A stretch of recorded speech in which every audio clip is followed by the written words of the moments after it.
6 жасқа толған балаларға арналған фильм.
Әке? Үйге қош келдің, Шерил. Не дейсіз, әке? Шерил тұрмысқа шыға ма? Филипп екеуің отбасын құрсаңдар деп едім. Қайдағы отбасы? Тико мен достары. 19 бөлім. Мұнай кен орнындағы апат.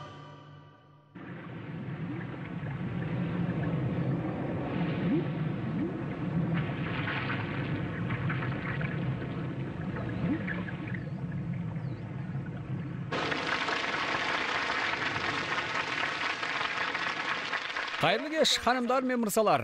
Солтүстік теңіздегі мұнай кен орнына қош келдіңіздер. Бүгін Нептун кен орнының іске қосылғанына 1 жыл болды.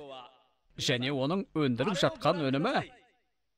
Өтінем, мұнда қараңыздар. Өніміміздің көлемі шамамен 100 миллион баррельге жетті. Қазір Нептун еліміздегі ең ірі нысан болып саналады. Ханымдар мен мырзалар, біраздан кейін таблодан 100 миллионды көрсетіп тұратынына куә боламыз деген ойдамын.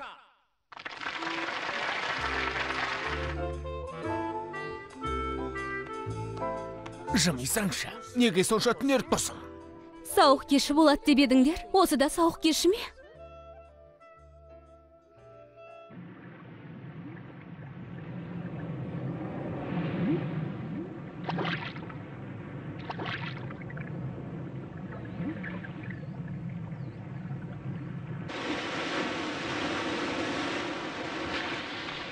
Томас, қаттырақ тарт. Шынымен дауыл соғайын деп тұрма.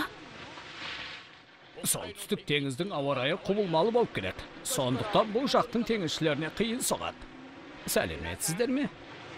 Шай дайын, қане жүріңіздер. Джеймс, сен? Шерилдің қасын демес бедің. Мұнда не қып жүрсің? Мені қуып жіберді. Басқа амалым жоқ. Қуып жіберген қалай?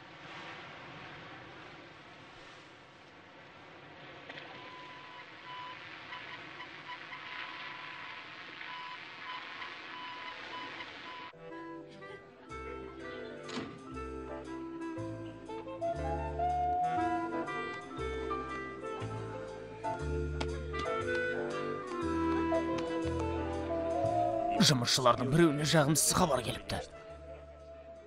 Құбыр желісінің маңындағы жартас құлағалы тұр екен. Шұғыл шара қолдануымыз керек.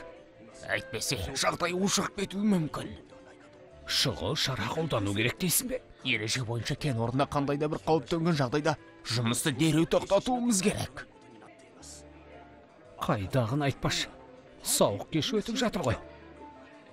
Бір амалын тауып бұл мәселені өзің реттерсің. Бірақ жартас өгітіліп құлай бастаса, мына кеш ұзаққа созылмайды. Өзің бір амалын тап.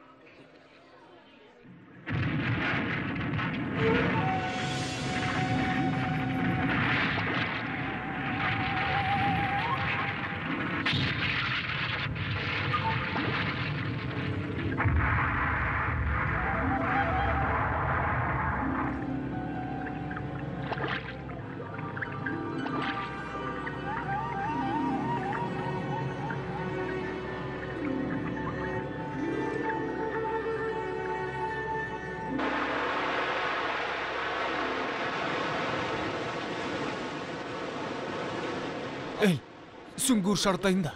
Дауыл келе жатыр ғой. Теңіздің төбінен бір түрлі дыбыс естіп қалдым. Құбырға бірдеңе болған сияқты. Тездет. Түсіндім.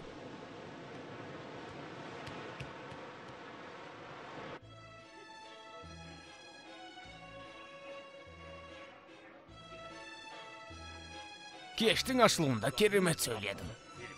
Көп рахмет, мырза. Меймандарға Шерил екеуіңнің келенетіндерің жайлы жарияласақ деп ойлап. Қазір Меймандардың алдында жарияласақ, Шерил сенен бас тарта алмайды ғой. меніңше ол әлі дайын емес сияқты, мырза. Ол жағын өзім тындыра Филипп. Жақсы.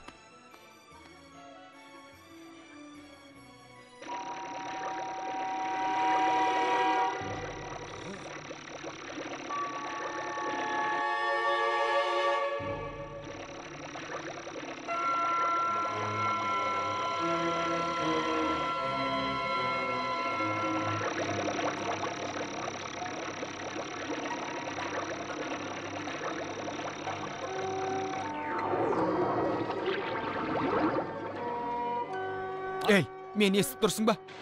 Не болды, Скотт? Құбыр жарылған. Мұнай теңізге ағып жатыр. Немене? Мұнай кен орнына хабарласу керек. Жылдам. Түсінікті. Бұл пеперончино. Мені естіп тұрсыздар ма? Нептун 1. Бұл пеперончино.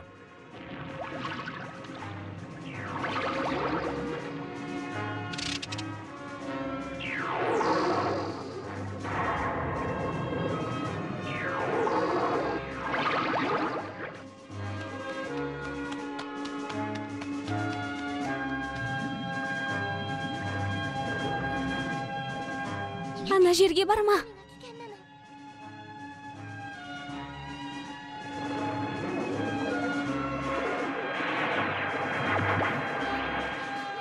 Ана жаққа қарай жүзбеңдер.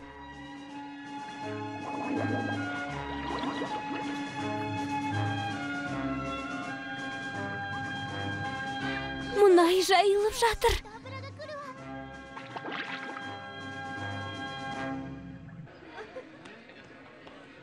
Кеш әлі жалғасып жатыр. Маған не қыл дейсің? Құбыр жарылып та. Мұнай теңізге ағып жатыр екен.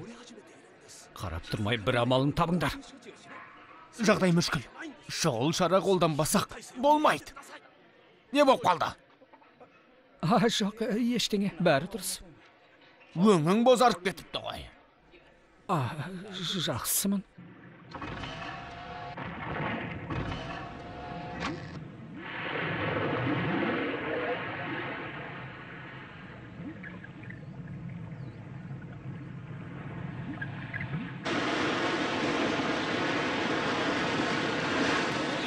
Бұл қалай болғаны?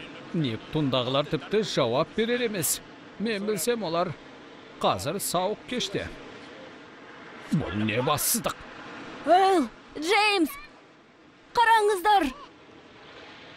Қап! Жетпеген осет.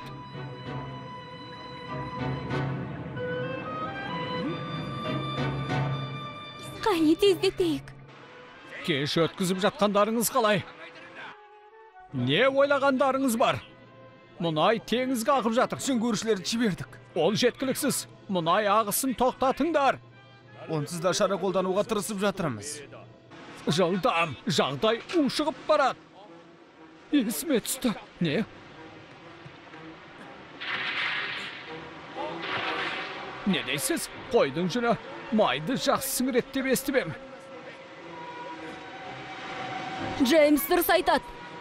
Майды жақсы сіңіреді екен. Иә. Қап. Мұны сатып пайдаға кенелейін деп едім. Жарайды.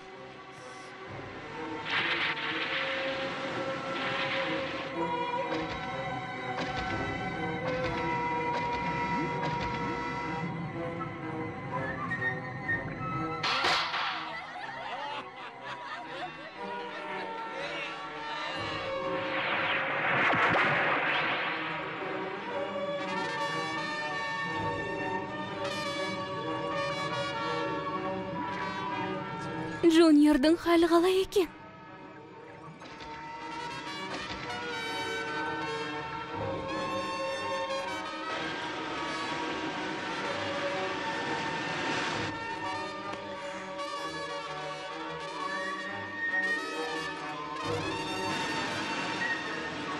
Анау не?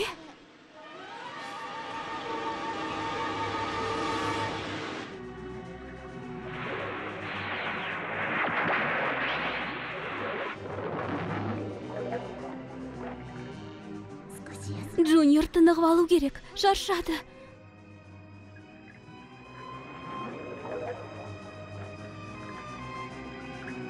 Тико.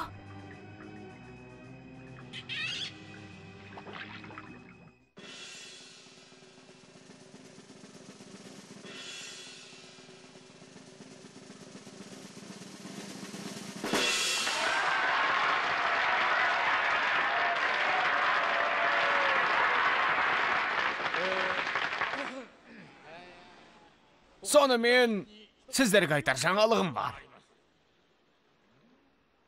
Қызым Шерил тұрмысқа шығады. Күйеу жігіт осында.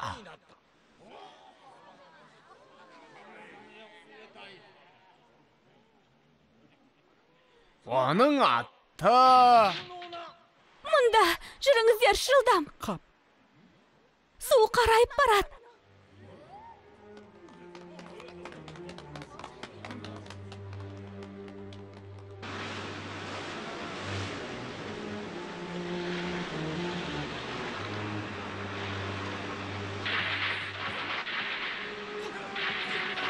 Құбырдағы мұнай суға жайылып жатыр ғой. Бұл қалай болғаны, Филипп? Мен ештеңе білген жоқпын. Бұл туралы ешқандай мәлімет келген жоқ. Меңгеруші. Ағыс біз ойлағаннан да қатты. Мұнай бір шақырым жерге тарап кетті. Өтінем, шұғыл шара қолданайықшы. Мұны неге ертерек айтпадың? А? Қауіпті жағдай бола қалса, дер кезінде хабарлауың керек еді. Маған сеніңші, мен бұл туралы білген жоқпын. Рас айтамын. Бұл апатқа сол жауап. Дәл қазір жауаптың іздеп дауласып тұратын уақыт жоқ. Мұнай тоқтатыңдар. Жақсы.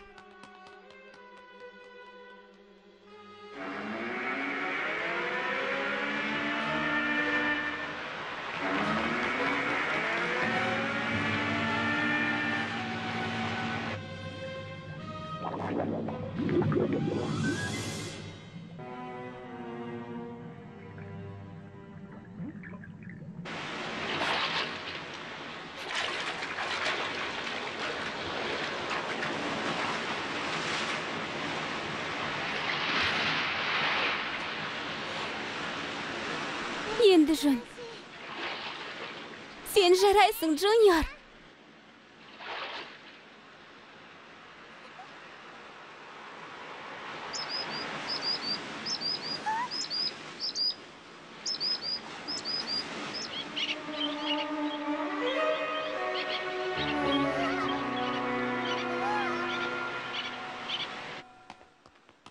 Кеш ойдағыдай өтсе екен деп едім, мырза. Бар болғаны сол...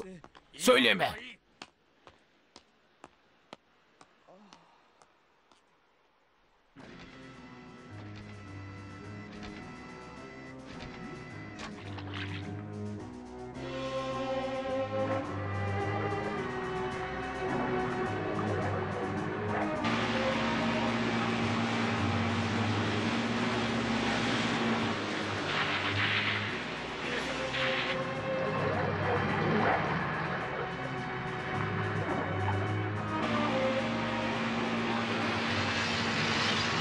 Не болды?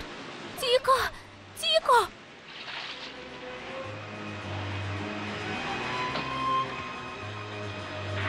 Жоқ. Бұл жетпейді. Әл, анау жақтағы жартаста шағалалардың ясы бар екен. Балапандарына қауіп төніп тұр. Не? Анау кемелер жеткенше кеш болады. Дереу мұнайды тоқтатуымыз керек.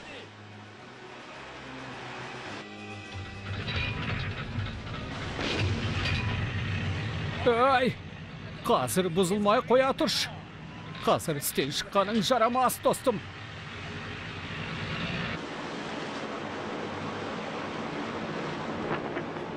Мыналар не істеп жатыр?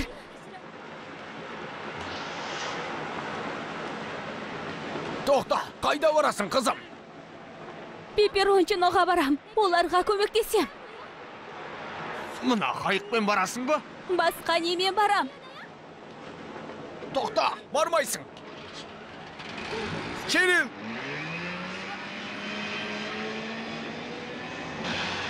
Моторды өшір. Мұның не? Кері қайтайық. Қайық ырыққа көнбей жатыр.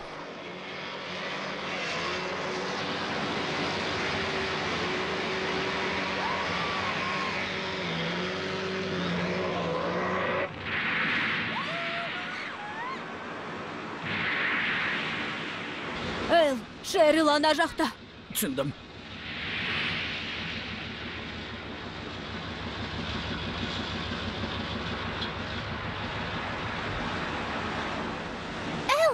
Оңға бұрыңыз.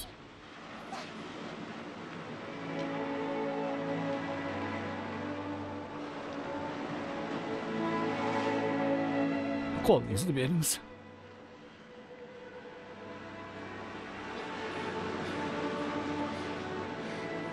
Шерил, сіз дұрыс дедіңіз. Мұнай бөгетін ала келдім. О, жақсы болды. Нанами! Оны кемеге байла. Кеттік. Жарайды.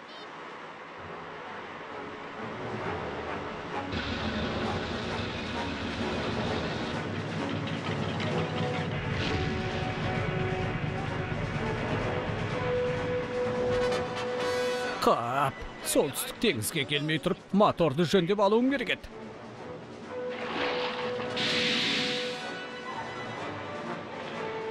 Тико! Керемет! Бұл пеперончино. Әке, не болды? Мұнайдың ағысы бәсеңдеді.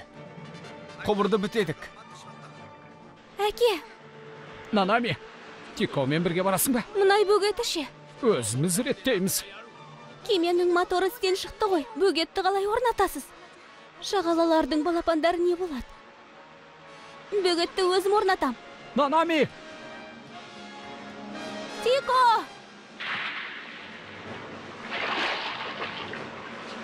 Әкемнің қасына баршы.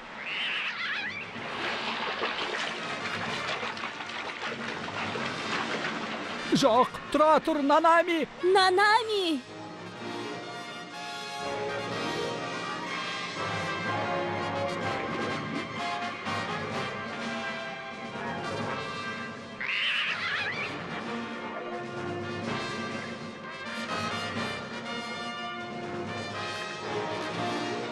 Тездетпесем болмайды.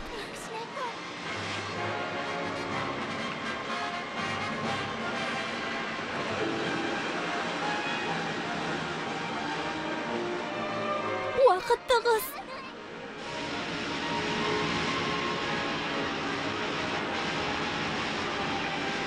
Тико. Джуниор.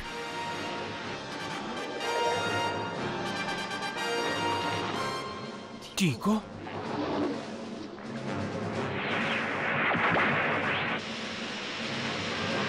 Қане, Джуниор. Оның аты Джуниор ма? Ол Тиконың баласы. Тико мен Джуниор ғой. Қане, Жарайсың, Джуниор! Джуниор.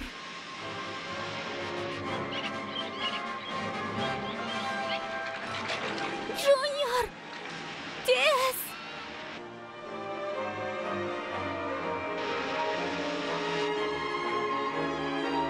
Жарайсың. Алақай. Алақай, жарайсың. Джуниор.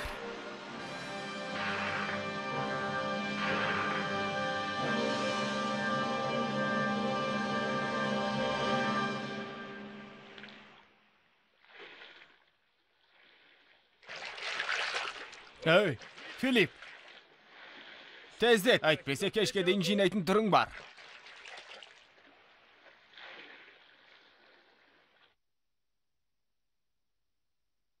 Джеймс, Иә, өтінем. Шерилдің қасында қал. Сен ең керемет қызметшісің.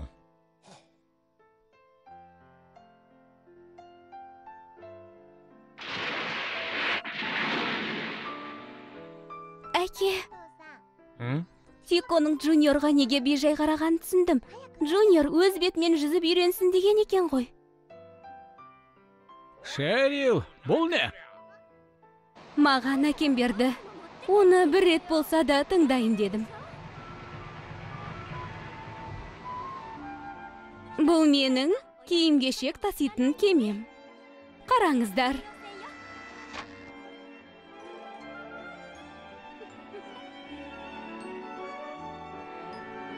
Өзімізге құйып қойғандай екен. Көрдіңдер ме? Иә, енді солтүстік мұзды мұхитына аттанамыз ғой. Жақсы, кеттік ендеше. 19 бөлімнің соңы. Фильм Қазақстан Республикалық телерадио корпорациясында аударылып дыбысталған. 2020 жыл.